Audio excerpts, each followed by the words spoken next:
Well, today I've decided that I'm going to rebuild a classic. It's been sitting on the shelf in my garage for the past 7 years. It's only been used one time. I built it on camera. It's the car I made in my How to Make a Sheet Metal RC Car video series. It is the Rosco P. Coltrane car. Now, Rosco's car looks horrible. It had these really old foam wheels. I would imagine they were 20 years old when I got the chassis. So, yeah. The fronts have deteriorated completely. So, yeah. Junk. What I've decided to do is upgrade its wheel and tire package. I got some new tires in today. They're drag slicks all the way around.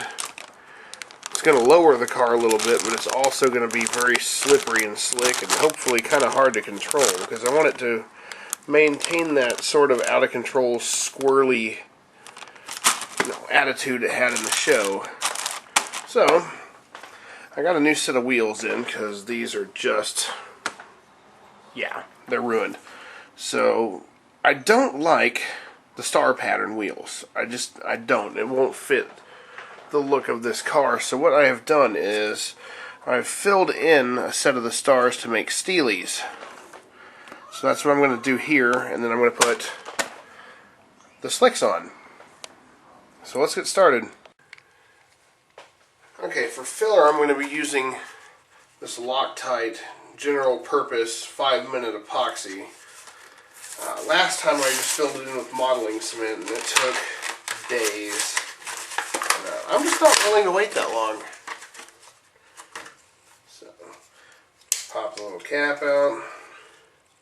I always like to tip it up so all the air bubbles run up, out of the container. It's kind of hard to get it to balance sometimes as I'm prepping everything else. And what I need to do is get a piece of tape and seal off the ends of the wheels.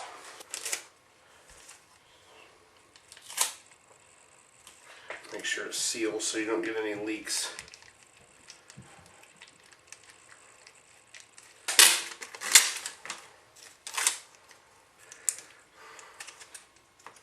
Hopefully this stuff isn't going to leak out, but first time trying it, so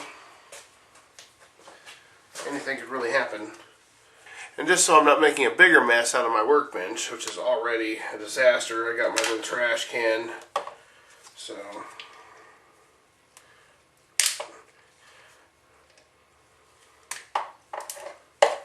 a thumbs up in the comments section if you love Dollar Tree. Now, hopefully I was able to bleed the air out and get a nice even amount of epoxy out. I'm going to do quite a lot of it. So, these caps are always interesting to get back on. This is when all the stinky stuff happens.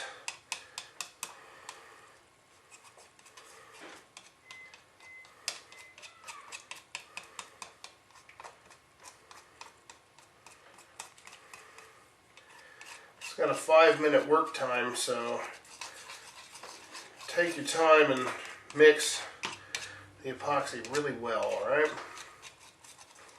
Plenty of time, and there's a lot more where that came from, so no reason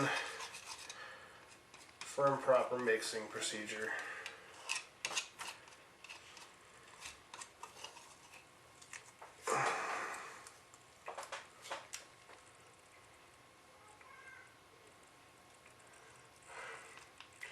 Just gonna have to try to clean it up afterwards. That's what sandpaper's for, right?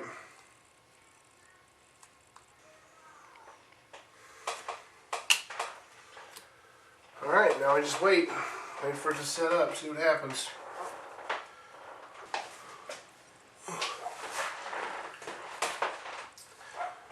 Okay, it's been about 5 minutes and it seems like it should be almost completely hardened up, so I'm going to go ahead and try to pull the tape off.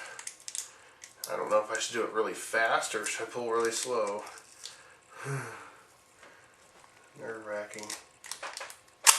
Well, fast works. A nice glossy sheen to the backside. Let that air out because that still smells. There we go. Before it's completely hardened up, I'm going to get it out of the center here. I don't want it in here at all.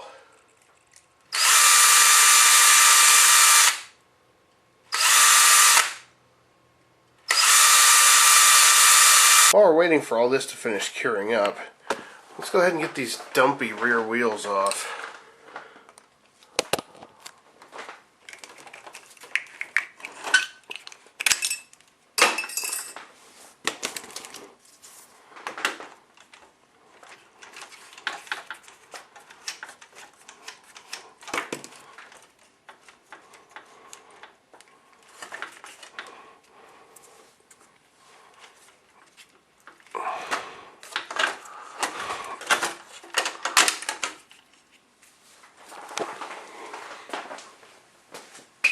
Trash.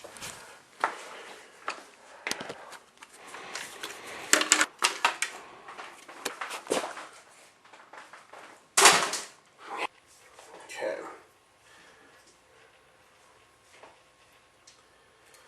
Now it's just about time to shoot them with a little bit of paint, but I wanted to point out in advance that they're not going to be perfect looking. They're always going to have that little wavy appearance because, I mean, all I did was pour glue all over it. So, from a distance they look pretty cool, but these might be a little ugly once they're painted. But it's a stunt car, so who cares? There we go, say goodbye to the star pattern. Say hello to steel wheels. Well, it's time to see how they look on the car. Let's do this.